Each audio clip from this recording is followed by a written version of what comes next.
మరియు సింహం కథ. ఒకానొకప్పుడు ఒక అడవిలో జంతువులు ఉండేవి. ఆ జంతువులకు రాజు సింహం. సింహం రోజు వేటకు వెళ్ళి అడవిలో ఉన్న జంతువులను వేటాడేది. ఒకరోజు సింహం అన్ని జంతువులను పిలిచి ఇలా చెప్తుంది, రేపటి నుంచి ఒక్కొక్క జంతువు నా గృహ దగ్గరికి వచ్చి బలి అవ్వాల్సి ఉంటుంది, లేదంటే నేను అందరినీ ఒకేసారి చంపేస్తా అని అంటుంది. అన్ని జంతువులు సరే అని అంటాయి. ఇలా ఒక్కొక్క రోజు ఒక్కొక్క జంతువు సింహం దగ్గర బలి అవుతున్నాయి. ఇది ఇలా ఉండగా ఒకరోజు కుందేలు వంతు వచ్చింది. కుందేలు ఏమాత్రం భయం లేకుండా అడవిలో తిరుగుతూ ఉంది. సాయంత్రం అయ్యింది. కుందేలుకు భయమేసి సింహం దగ్గరికి పరిగెత్తింది.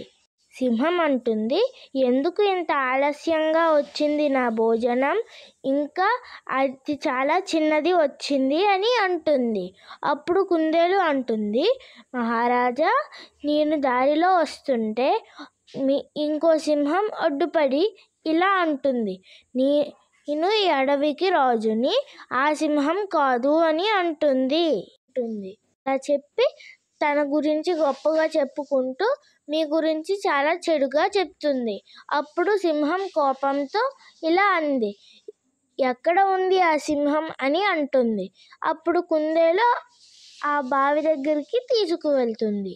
కుందేలు అంటుంది, ఈ బావిలోనే ఆ సింహం దాక్కుని ఉంది అని.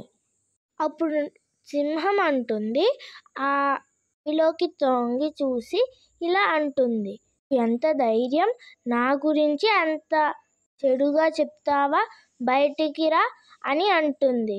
తన ప్రతిబింబమే తన వేరే సింహం అని అనుకుంటుంది. సింహానికి కోపం వచ్చి ఆ బావిలోకి దూకేస్తుంది. అయితే సింహం అందులో కొట్టుకుంటూ చనిపోతుంది.